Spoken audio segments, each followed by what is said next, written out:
Hello students, how are you?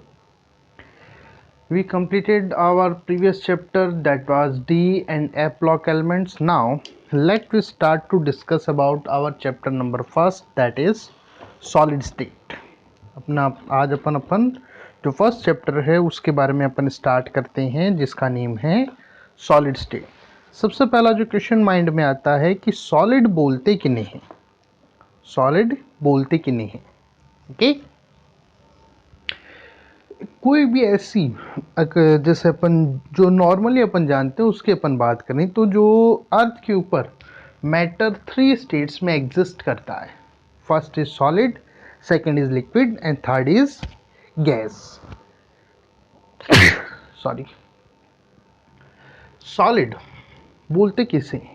The state of matter, matter की वो state जिसमें definite shape और definite volume होती है, इसके अलावा जो हार्ड होता है और नॉन कंप्रेसिबल होता है। The state of matter which not only have definite shape and volume but also hard and non compressible is known as solid state। उसे अपन क्या बोलते हैं? solid state बोलते हैं। Got it? अब एक माइंड में जो क्वेश्चन आता है, पहले अपन उसकी बात कर लेते हैं, फिर बात करेंगे अपन सॉलिड स्टेट है क्या। कोई भी मटेरियल सॉलिड, लिक्विड, गैस तीनों स्टेट्स में कैसे मिलता है? Why some of these are solid, why some of these are gases and why some of these are liquids? देखो, जो पार्टिकल्स हैं उन पार्टिकल्स के बीच में दो फोर्सेस वर्क करते हैं, दो फैक्टर्स हैं जो कि स्टेट ऑफ मैटर के लिए रेस्पॉन्सिबल होते हैं। सबसे पहला है इन पार्टिकल्स के बीच में लगने वाला अट्रैक्शन फोर्स।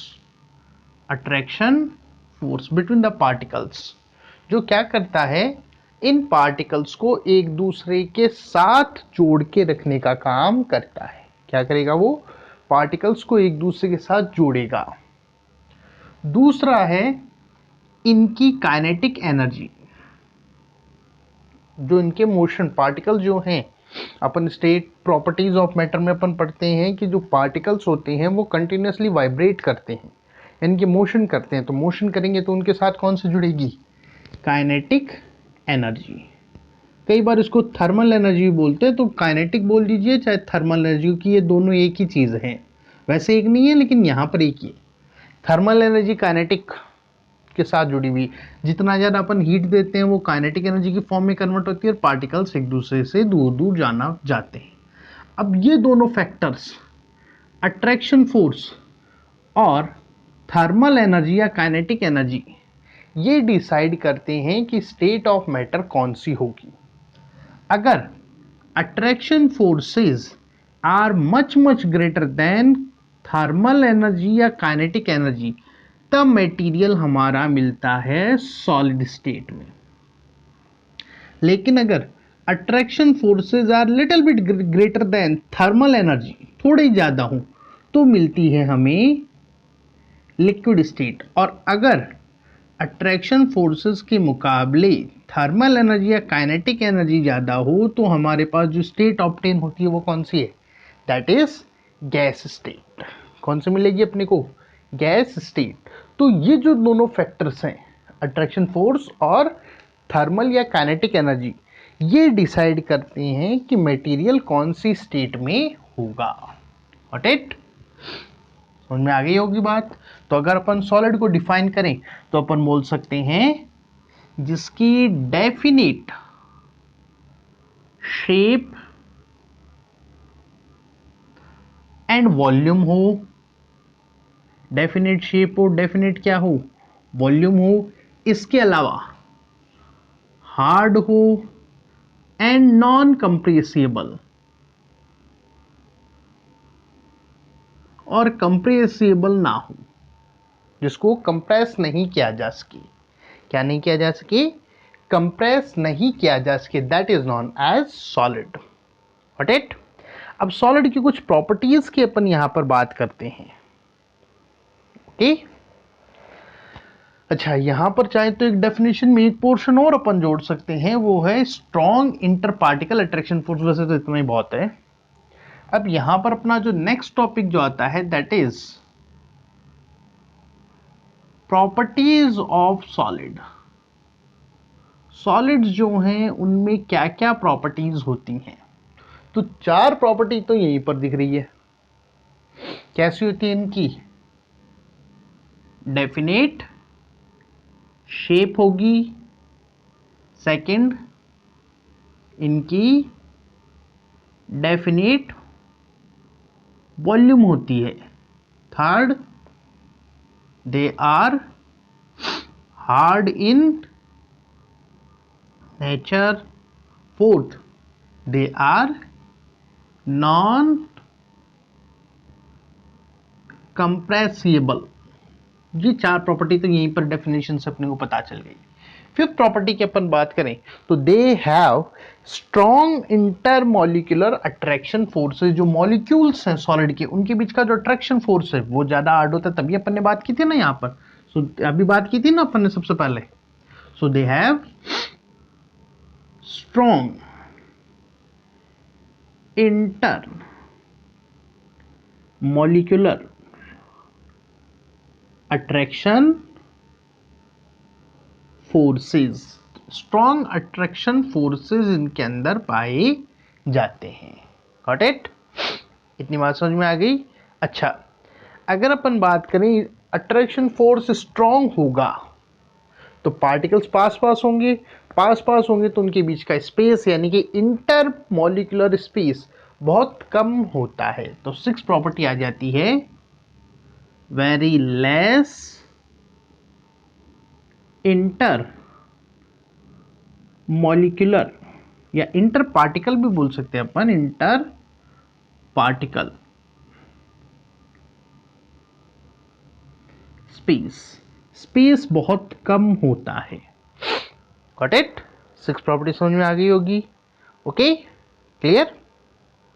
अच्छा, इनकी 7th पॉइंट पे अपन बात करें, so in solids have high density. इनकी डेंसिटी कैसी होती है? हाई, क्योंकि देखो अट्रैक्शन फोर्सेस कम है तो वॉल्यूम कम हुई। अट्रैक्शन फोर्सेस स्ट्रांग होने के कारण बहुत कम एरिया के अंदर आ गई। तो डेंसिटी बराबर क्या होता है? मास अपॉन एरिया या वॉल्यूम। एरिया बोल दो या वॉल्यूम बोल दो। तो अट्रैक्शन फोर्स ज्यादा होने के कारण से ये लेस है, ये लेस होगा तो डेफिनेटली डेंसिटी क्या होगी? That is high. तो इनकी हाई डेंसिटी होती है। क्या रहती है इनमें? They have high density. Got it? Clear? Understand और नॉट? तो ये इसकी कुछ कुछ मेन प्रॉपर्टीज है। हार्ड नेचर अपन ने बात कर ली ना। हाँ, ओके। एक और अगर अपन प्रॉपर्टी यहां पर बनाना चाहें तो अपन बोल सकते हैं कि इनमें चलिए कुछ और प्रॉपर्टीज अपन डिस्कस कर लेते हैं। बहुत सी प्रॉपर्टीज हैं। They have high melting point, high melting and boiling points. इनके मेल्टिंग और बॉइलिंग पॉइंट क्या होते हैं? डेफिनेटली सॉलिड है तो क्या होंगे? हाई होते हैं। Got it? 9th प्रॉपर्टी की अपन बात करें, they have very less diffusion rate, या केवल डिफ्यूजन बोल सकते हैं। इनमें डिफ्यूजन जो है वो बहुत कम होता है। डिफ्यूजन का मतलब क्या होता है? The spontaneous movement of particles. जो पार्टिकल्स जब दो मटेरियल्स को एक दूसरे के साथ कांटेक्ट में लाया जाता है तो जो पार्टिकल्स उनके वो एक दूसरे के साथ मिक्स होते हैं स्पॉन्टेनियसली अपने आप। यहाँ पर अट्रैक्शन फोर्सेस हैं। अट्रैक्शन फोर्सेस होने के कारण से पार्टिकल्स एक दूसरे से अच्छी तरह से अपने आप में बाइंडेड है तो दूसरे के साथ मिक्स बहुत कम होते हैं। सिंपल सी बात करें, देखो ये ग्लास है, इसमें वाटर है, इसमें मैंने शुगर डाल दिया, थोड़ी देर बाद में पूरा पूरा वाटर मीठा हो जाता है क्योंकि पार्टिकल्स क्या हो गए? डिफ्यूजन के कारण से फैल गए। लेकिन क्या ये ऐसा होता है कि एक आयरन पीस है, ये कॉपर पीस है, इनको रख दिया और कुछ टाइम बाद ये भी कॉपर हो गया, ये आयरन हो गया, ये आयरन था, ये कॉपर हो गया, ऐसा कुछ होता है? नो। होता भी है तो बहुत कम होता है। ये जो बाउंड्री है वहां पर दोनों जो सॉलिड है कई सालों तक रखने के कारण से यहां पर हो सकता है कुछ अमाउंट में डिफ्यूजन हो जाए, लेकिन जितना लिक्विड्स में है या गैसेस के अंदर जिसमें सबसे ज़्यादा है कि ये रूम है, आपने यहाँ पे परफ्यूम की बोतल ओपन की, विद इन फ्यू सेकेंड्स पूरे रूम के अंदर स्मेल फैल जाती है, ऐसा कुछ नहीं होता। तो इनमें डिफ्यूजन की रेट क्या रहती है, बहुत ज़्यादा कम होती है। Got it? Clear? Understand? So these are some of the properties of solids. Okay? Understand? अब इसके बाद नेक्स्ट टॉपिक आता है अपना क्लासिफिकेशन ऑफ सॉलिड्स। सॉलिड्स का क्लासिफिकेशन, सॉलिड्स को अलग अलग पॉइंट्स की बेसिस पर अलग अलग तरीके से क्लासिफाई किया जाता है। जो सॉलिड्स हैं उनको अलग अलग मेथड से क्लासिफिकेशन करते हैं। तो अपन सबसे पहले अपन जो उनकी अरेंजमेंट है, जो उनका अरेंजमेंट है उसकी बेसिस पे अपन इनका क्लासिफिकेशन करते हैं on the basis of arrangement. Arrangement की बेसिस पर जो सॉलिड्स है इन्हें दो कैटेगरी के अंदर डिवाइड किया जाता है। सॉलिड्स को किसमें करते हैं अपन, there are two categories of the solid, first is called crystalline solid and second is called amorphous solid. एक क्या कहलाते हैं, फर्स्ट तो क्या कहलाएंगे क्रिस्टलाइन सॉलिड, और दूसरे कहलाते हैं एमॉर्फस सॉलिड। Got it? तो देयर आर टू। चलिए डिफरेंस टाइप में अपन इसको पढ़ लेते हैं। क्रिस्टलाइन सॉलिड, और ध्यान रखना इंपॉर्टेंट क्वेश्चन है, पूछा जाता है जनरली। क्रिस्टलाइन सॉलिड और सेकंड आते हैं एमॉर्फस सॉलिड। एमॉर्फस सॉलिड होते क्या हैं? Got it? पहले तो क्वेश्चन समझ में आ गया, crystalline solid and amorphous solid. Definition पे अपन बात करें तो ऐसे सॉलिड्स, क्रिस्टलाइन सॉलिड की मैं बात कर रहा हूं, ऐसे सॉलिड्स जिनकी डेफिनेट जियोमेट्री होती है, डेफिनेट मेल्टिंग पॉइंट होता है, बिल्कुल शार्प मेल्टिंग पॉइंट होता है। मतलब जैसे कि मान लीजिए किसी क्रिस्टलाइन सॉलिड का 56 है तो वो 59.9 पर भी मेल्ट नहीं होगा। जैसे सपोज किसी का मेल्टिंग पॉइंट जो है वो 56 है तो वो 55.9 पर भी सॉलिड रहेगा, और जब तक वो सारा का सारा लिक्विड में ना बदले इसका 56.1 नहीं होगा। यानी कि इनका मेल्टिंग पॉइंट, बॉइलिंग पॉइंट क्या रहते हैं, बिल्कुल शार्प या बिल्कुल डेफिनेट होते हैं। तो अपन बोल सकते हैं ऐसे सॉलिड्स जिनकी डेफिनेट जियोमेट्री होती है, क्या रहती है, जिनकी डेफिनेट जियोमेट्री क्या रहेगी, जिनकी डेफिनेट जियोमेट्री होती है, डेफिनेट मेल्टिंग पॉइंट होता है, बॉइलिंग पॉइंट होता है, are known as crystalline solid. उन्हें क्या बोला जाता है, क्रिस्टलाइन सॉलिड बोलते हैं। Got it? क्या बोलते हैं उनको, क्रिस्टलाइन सॉलिड। जबकि दूसरे साइड में वो सॉलिड्स जिनकी डेफिनेट जियोमेट्री नहीं होती, जिनकी डेफिनेट जियोमेट्री नहीं है, डेफिनेट मेल्टिंग पॉइंट नहीं होता, डेफिनेट बॉइलिंग पॉइंट नहीं होता, these are called amorphous solid. उन्हें क्या बोलते हैं अपन, एमॉर्फस सॉलिड। तो इनके लिए अपन बोल सकते हैं दे हैव, अगर अपन डेफिनेशन की बात करें so they have definite geometry, melting point, boiling point etcetera. Okay? जबकि इनके लिए अपन बोल सकते हैं डू नॉट हैव डेफिनेट, इसको भी हैव लगा के लिख सकते हैं अपन, definite geometry, melting point, boiling point etcetera.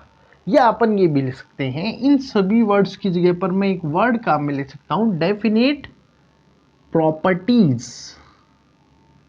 Definite properties होती है, प्रॉपर्टीज जो है वो डेफिनेट होती है, जबकि यहां पर प्रॉपर्टीज जो है वो डेफिनेट नहीं होती। Got it? Clear? Understand?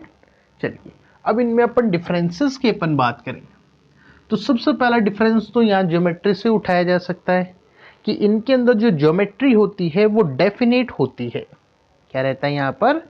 Definite geometry इनके अंदर मिलती है। किनके अंदर? That is solid. Solids have definite geometry. Got it? जबकि जो एमॉर्फस हैं उनमें नाम अभी अभी जैसे अपन ने बात की, they do not have definite geometry. तो दे हैव डेफिनेट ज्योमेट्री, और इनमें अपन बोल सकते हैं डू नॉट हैव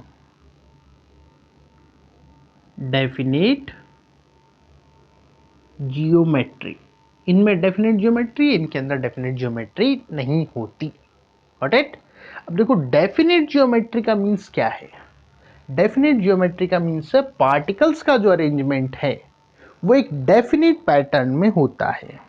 क्या रहता है? पार्टिकल जो है वो एक डेफिनेट अरेंजमेंट यहां पर ये शो करते हैं। Got it? यानी कि अपन बोल सकते हैं डेफिनेट अरेंजमेंट का मतलब क्या रहेगा? एक फिक्स्ड पैटर्न के अंदर अपने को देखने को मिलता है। जैसे कि एक एग्जांपल ने अपन NaCl का जो अपन आगे पढ़ेंगे, NaCl का जो क्यूब होता है उसमें सोडियम क्लोरीन अल्टरनेटिवली पाए जाते हैं। मतलब एक सोडियम उसके अगला वाला क्लोरीन, फिर वापस सोडियम, फिर वापस क्लोरीन। तो यहां पर पार्टिकल्स जो हैं वो एक लॉन्ग अरेंजमेंट मैनर में, यानी कि एक सेम टाइप का अरेंजमेंट यहां पर होता है। तो अपन बोल सकते हैं सेम और long arrangement of constituting particles का लॉन्ग या एक डेफिनेट अरेंजमेंट अपने को देखने को मिलता है, जबकि इनमें ऐसा नहीं है। इनके अंदर पार्टिकल जो हैं वो शॉर्ट रेंज के अंदर होते हैं। पार्टिकल्स का जो अरेंजमेंट होता है शॉर्ट अरेंजमेंट होता है। शॉर्ट अरेंजमेंट ऑफ पार्टिकल्स का यहां पर शॉर्ट अरेंजमेंट होता है। लॉन्ग जो अरेंजमेंट पैटर्न जो अपन देखते हैं वो यहां पर अपने को नहीं देखने को मिलता, यानी कि एक डेफिनेट अरेंजमेंट यहां पर मिसिंग होता है। Got it? क्लियर? अंडरस्टैंड? अच्छा, इनके अंदर जो अट्रैक्शन फोर्सेस होते हैं वो बहुत ज्यादा स्ट्रांग होते हैं क्रिस्टलाइन में। So they have strong attraction forces. Attraction forces बहुत ज्यादा स्ट्रांग होते हैं किनमें? क्रिस्टलाइन सॉलिड में। जबकि जो नॉन क्रिस्टलाइन सॉलिड्स हैं इनके अंदर जो अट्रैक्शन फोर्सेस हैं वो लेस स्ट्रांग होते हैं, इनके मुकाबले लेस है। ठीक है? लेस स्ट्रांग अट्रैक्शन फोर्सेस ये यहां पर अपने को देखने को मिलता है। Got it? चलिए नेक्स्ट अब अपन बात करें तो स्ट्रॉन्ग अट्रैक्शन फोर्सेस होने के कारण से they are hard in nature wise बहुत हार्ड होते हैं, या अपन ये भी लिख सकते हैं वेरी हार्ड। जबकि इनके अंदर अपन बात करें so these are less hard in nature wise ये थोड़े कम हार्ड होते हैं। जैसे इसमें एग्जांपल की बात करें, डायमंड हार्डेस्ट नेचुरल सब्सटेंस, इसमें आएगा एग्जांपल जो स्पंज फॉर्म जिसको अपन बोलते हैं रबड़ जो है। तो अब आप समझ गए होंगे हार्ड कौन सा है। ओके? दे हैव शार्प, या जिसके लिए अपन बोल सकते हैं definite melting and boiling points. इनके जो मेल्टिंग और बॉइलिंग पॉइंट्स होते हैं वो बहुत ज़्यादा डेफिनेट या बहुत ज़्यादा शार्प होते हैं, मतलब फिक्स पॉइंट है। जबकि इनके अंदर अपन बात करें so they have do not have do not have definite melting point. इनमें मेल्टिंग पॉइंट, बॉइलिंग पॉइंट जो है वो डेफिनेट नहीं होते, बल्कि एक रेंज होती है। मतलब जैसे इसमें 56 है तो 56 ही है। इनमें अगर मैं 56 बोलूँ तो वो 54 से 56, 57 के बीच में मेल्ट होना स्टार्ट हो जाता है। तो यहाँ पर मेल्टिंग पॉइंट कैसे रहते हैं?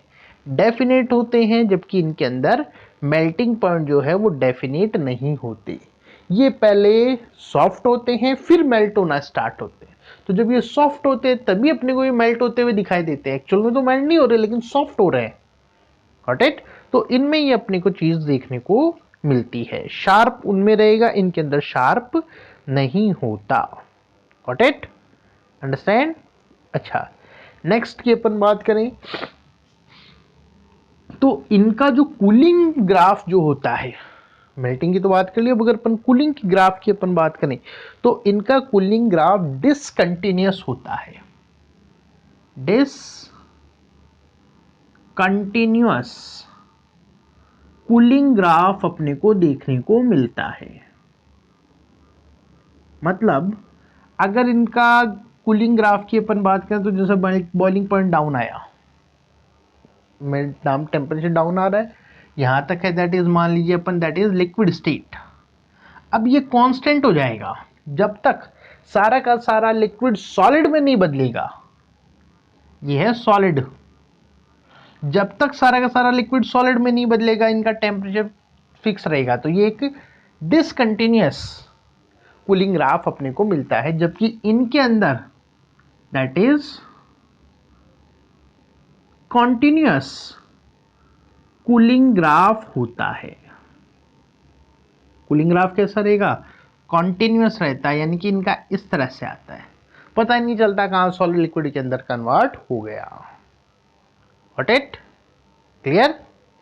अंडरस्टैंड? तो ये कुछ प्रॉपर्टीज हैं, अभी और भी हैं, थोड़ा सा और डिस्कस अपन करेंगे।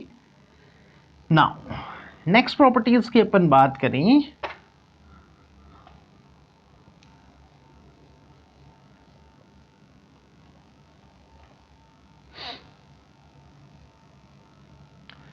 तो जो क्रिस्टलाइन सॉलिड्स है, जो क्रिस्टलाइन सॉलिड्स होते हैं, अच्छा वो तो चलिए लिख लिया अपन ने, डिसकंटिन्यूअस और कंटिन्यूअस होता है।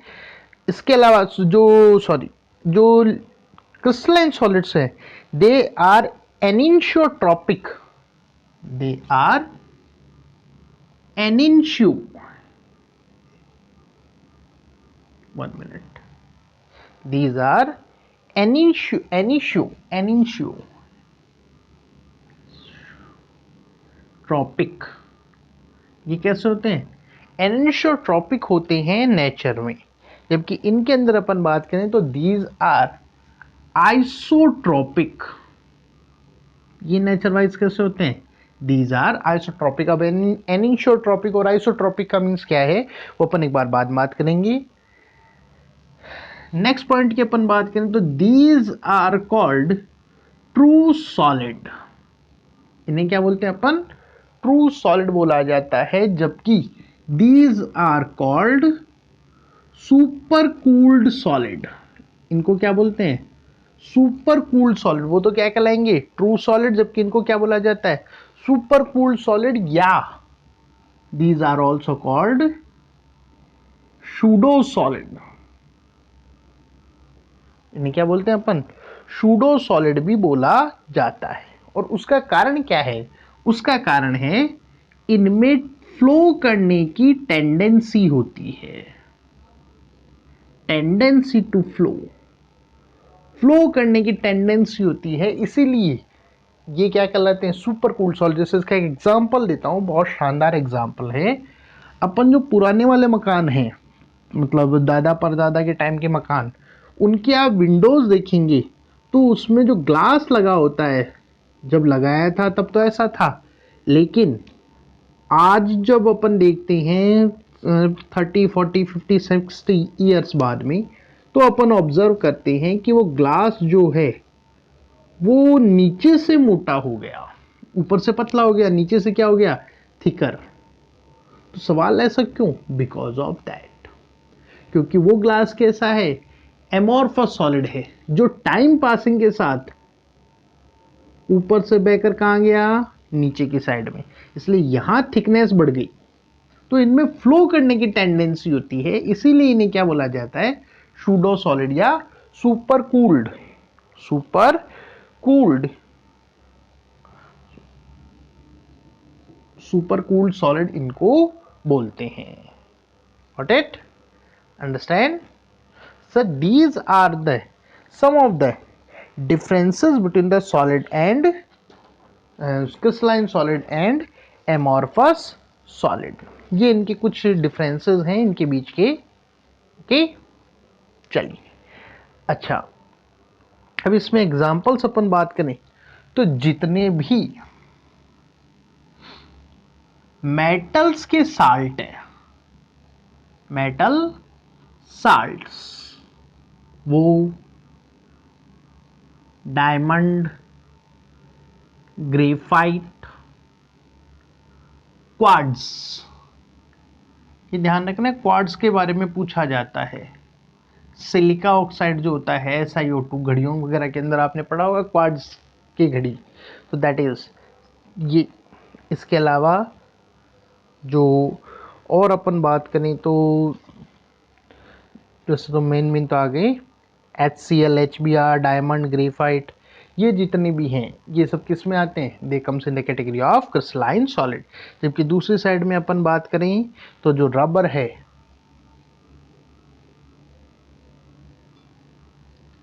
प्लास्टिक, रबर है, प्लास्टिक है, इसके अलावा ग्लास, इसके अलावा क्वार्ट्ज इसमें भी आएगा, लेकिन क्वार्ट्ज ग्लास आएगा। जो ग्लास क्वार्ट्ज है वो तो सिलिकॉन ऑक्साइड होता अलग है। ग्लास क्वार्ट्ज जो है जो अपन खिड़की वगैरह में लगाते हैं वो।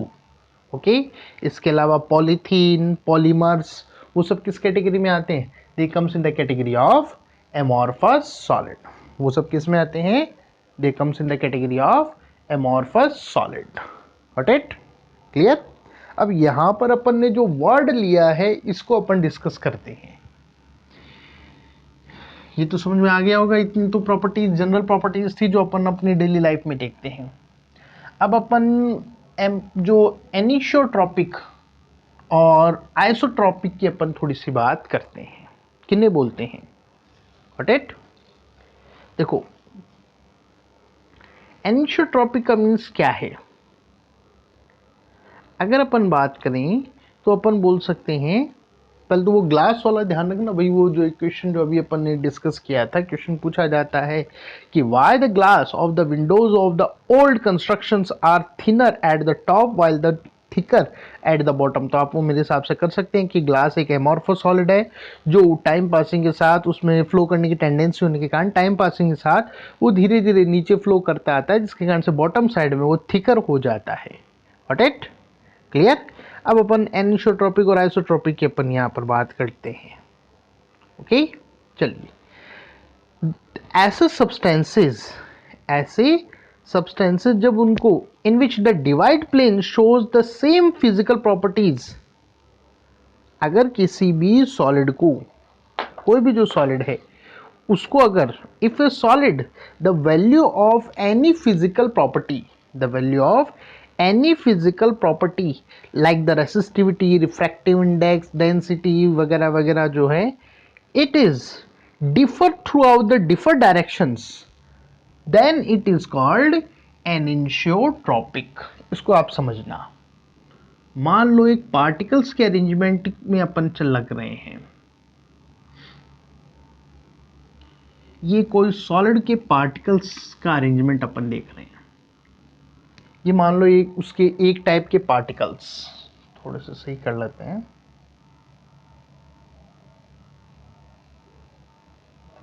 और ये मान लेते हैं अपन दैट आर अदर पार्टिकल्स। इस तरीके का अरेंजमेंट अपन यहां पर देख रहे हैं। Okay, clear? अरेंजमेंट समझ में आ गया? चलो यहां पर भी इनके बीच में ये दे देते हैं। अब अगर मैं यहां पर इनको स्टडी करूं, तो मान लो मैंने ये वाला प्लेन सेलेक्ट किया, तो इसमें केवल एक ही टाइप के पार्टिकल्स आए। अच्छा, ये हो सकता है मैंने ये वाला प्लेन सेलेक्ट किया तो यहां अरेंजमेंट अलग है, और या मैंने ये वाला प्लेन सेलेक्ट किया तो पार्टिकल्स का अरेंजमेंट अलग है। Got it? यहां पर यही टाइप के पार्टिकल्स आ रहे हैं, जबकि इसमें ये अल्टरनेटिवली आ रहे हैं, जिसमें दूसरे टाइप के पार्टिकल्स आ रहे हैं। तो यहां पर क्लियर है ये वाली बात कि जब अगर अपन अलग अलग जो प्लेन्स में अपन चलेंगे, अलग अलग प्लेन्स पे जब अपन स्टडी करेंगे, तो प्रॉपर्टीज जो हैं, पार्टिकल्स अलग अलग है तो डेफिनेटली प्रॉपर्टीज भी क्या होंगी, अलग अलग होंगी। Got it? तो इनकी अलग अलग प्रॉपर्टीज होती है। इस चीज के लिए वर्ड काम में लिया जाता है, that is called anisotropic, anisotropism. और जो मटेरियल उसके लिए क्या बोलते हैं अपन, that is called anisotropic. Got it? Understand? समझ में आ गई होगी बात?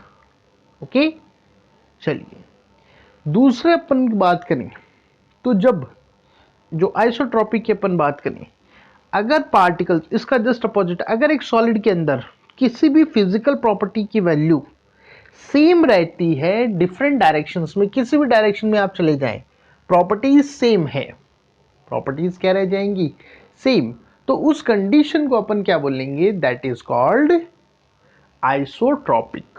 Got it? अब जैसे फॉर एग्जांपल ये प्लेन और ये प्लेन अगर लूं, केवल यही दो लूं, तो प्रॉपर्टीज सेम हो रही है कि नहीं हो रही?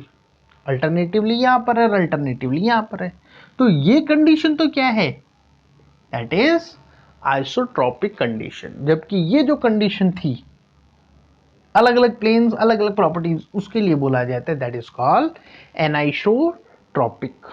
एनाइसोट्रॉपिक, सॉरी मैं शायद गलत बोल रहा था, एनिशो, दैट इज एनाइसोट्रॉपिक।